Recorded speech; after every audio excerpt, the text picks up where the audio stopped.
Hi everyone, and thanks for joining me for this very quick demo, which will show you how to import the new core content area templates to your education portfolio. So if you received your education portfolio prior to 2026, you'll likely need to go through this process. So to get started, I'm going to go and visit the Education Portfolio Support Hub, which has the files I need to update my portfolio. So I'm going to click on the Hub site link in my site menu here. In case you've deleted that link, the Hub site is at create.usq.edu.au/batch-edu-hub, and you can see it highlighted at the top of my screen. Now that I'm on the Education Portfolios Hub, I'm going to look in the About Portfolio section to access the resources I'm after. So I'll roll my mouse over About Portfolios and I'm looking for the Core Content Area Template Update. So I'll click on that link and you'll see that there are some resources here that will help you through this process when you do it on your own portfolio. What I'm looking for is the download option to grab the file that I need to update my portfolio. So if I'm on a Mac, I'm going to hold down the Option key and click on the link. I'm on Windows, so I'm going to right click on that link and say Save Link As, and pay attention to where I'm saving it on my computer so I can locate it easily later. So I'll click Save. I'm saving it into the Downloads folder. Now that I've got that file, I can go back to my portfolio homepage to go through the process.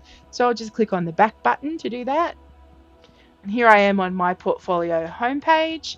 I'm going to go into the dashboard to start the process. So I'll just go up to the title of my site in the menu at the top of the page. There it is, Jo's Education Portfolio, and I'll choose Dashboard.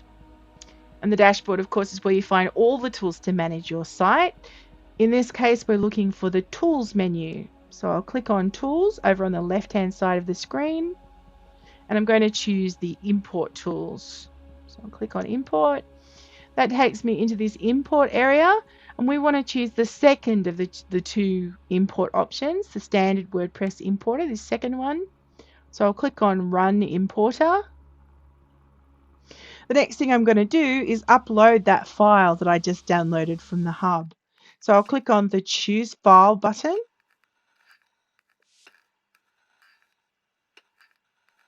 And I'll select that file that I just downloaded and click Open. That sets the file up ready to go, and I can click the Upload File and Import button. This takes me into a screen where I need to make a few choices. The first one is to assign the new content I'm about to import to a user. In this case, that's going to be me. On your portfolio, it's going to be you. So I'll select myself from this little drop-down menu.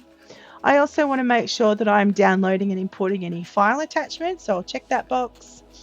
And I'll make sure this content options checkbox is checked as well to make sure that all URLs get updated during the import process.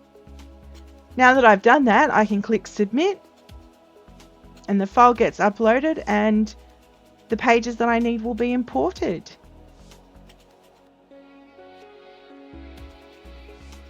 So there we go, it says all done. You'll notice that a few things already existed. That's okay, that's content that existed in your original portfolio, but we're going to want to go and check to make sure that the content imported into our site. So to do that, I'm going to click over on the Pages menu and have a look in all pages to see. And if we have a look here now in our pages list, there are some new pages, Core Content 1, 2, 3, 4, and also an evidence map. That's the Core Content Areas evidence map. As well as that, we want to check in the Posts section where you'll find some posts that have been imported. These are templates that will help you to complete the process of creating your core content area artifacts. There's one last thing I need to do to finish, and that's update my site menu. So to do that, I'm going to go into Appearance. You'll see the Appearance menu over on the left-hand side of the screen, and I'm going to choose Menus. That takes me into the menu interface where I can play with my site menus. Now I want to make sure that I'm editing the main menu. That's the menu that appears on all the pages in your site, whether you're accessing it from a desktop or your mobile device. And I'll click Select. So you can see this menu probably looks fairly familiar, particularly down in professional standards and my teaching. And you'll note that it's actually added a core content menu section, but it's probably put it in an incorrect spot as the second link in the menu.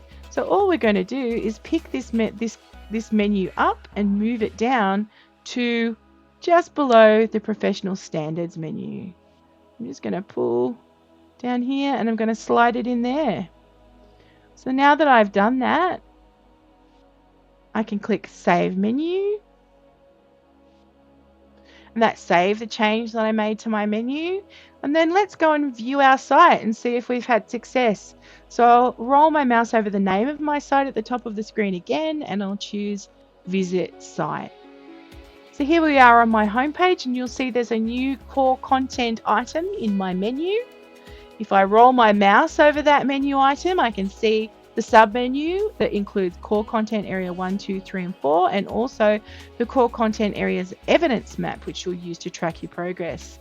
And if I click on core content, you'll see it's taken me into this new page, which has a familiar structure. It includes some information that will help you to get started, and also has information about the core content areas and a link to each of those pages. So that's it. We've completed the process of importing the core content area templates to my pre-existing 2025 version portfolio. I hope you find this useful. Don't forget to visit the Education Portfolio Hub for more resources to help you with this process, and good luck with building your portfolio in 2026.